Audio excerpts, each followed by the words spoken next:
Je passe la parole à Émilie Bonivard pour le groupe Droite républicaine. Merci, Monsieur le Président. Alors, depuis une dizaine d'années, on le voit, Internet et les réseaux sociaux sont devenus les principaux vecteurs d'approche des mineurs par les prédateurs sexuels. C'est un fléau qui touche notre société. Les chiffres de l'Office des mineurs sont alarmants.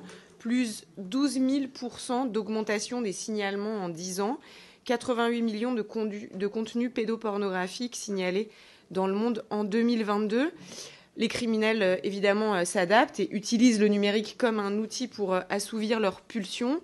Des techniques sophistiquées, manipulation émotionnelle, sextorsion, utilisation de forums cryptés et dark web.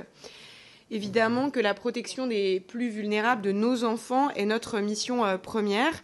Et je remercie le groupe Liot et Christophe Negelen de proposer cette proposition de loi dont l'objectif principal vise à lutter contre la pédocriminalité en ligne en comblant un vide juridique, en mettant en cohérence notre droit, notre code pénal, pour permettre de poursuivre pénalement de façon efficace les individus qui sollicitent sexuellement non seulement des mineurs réels, mais aussi des personnes majeures qui se font passer pour des mineurs dans le cadre de cyber-infiltrations, notamment menées par nos forces de l'ordre. L'objectif de cette proposition de loi, c'est de sécuriser le travail des enquêteurs et des procédures judiciaires suite à ces cyber-infiltrations. Comme je le disais, il s'agit d'une question de cohérence de notre droit pour mieux agir contre la pédocriminalité. En effet, depuis 2007, la cyber-infiltration est légalisée pour certains crimes graves, dont les infractions sexuelles contre les mineurs.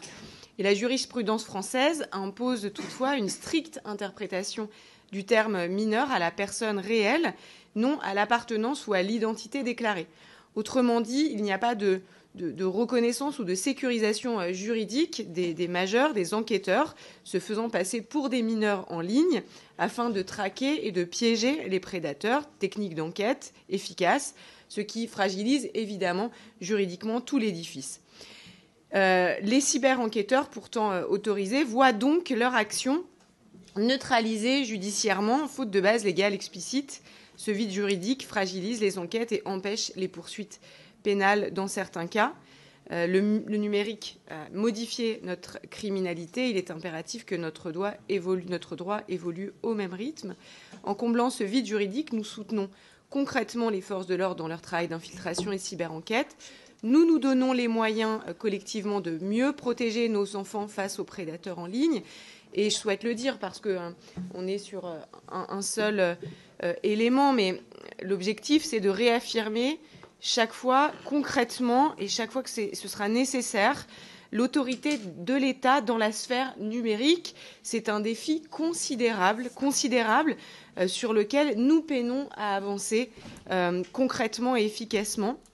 Aujourd'hui, c'est une sphère de non-droit et notre droit doit s'adapter à ces nouvelles pratiques.